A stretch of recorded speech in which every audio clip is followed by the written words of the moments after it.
mga kamamis, another day and another vlog. So sa araw na ito, gusto kong ituro sa inyo paano alisin ang puting ito.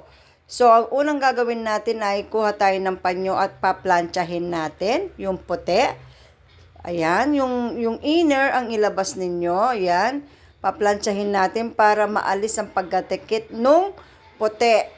Para na sa ganoon, hindi siya kapag kasi sinusuot natin siya, para siyang matigas sa harap. So, ayaw ko yung ganon, hindi ako komportable. So, naisipan kong alisin siya na gawing vlog. Para na sa ganoon, kung mayroon na kagaya ko na ayaw yung puti na inilagay, para magkaroon ng beads yung harap ng t-shirt, tapos may inilagay na ganitong puti. So, ituturo ko sa inyo kung paano siya alisin. Napakadali lamang mga kamami. Basta plantsahin na lamang ninyo siya ng plantsahin para mawala yung pagkadikit niya. So, pagtiyagaan lamang mga kamami, napakadali oh.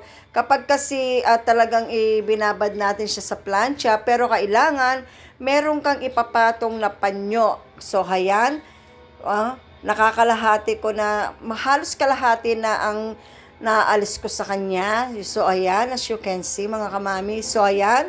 So, halos konti na lamang ang natitirang nakadikit niya. Ayan, mga kamami. Ganito lamang kadaling mag-alis ng inner. Yung kapag naglagay sila ng design sa harap, tapos meron silang ipapatong na puti sa loob ng t-shirt. So, kung ayaw ninyo yun. So, ayan mga kamami, naalis na siya.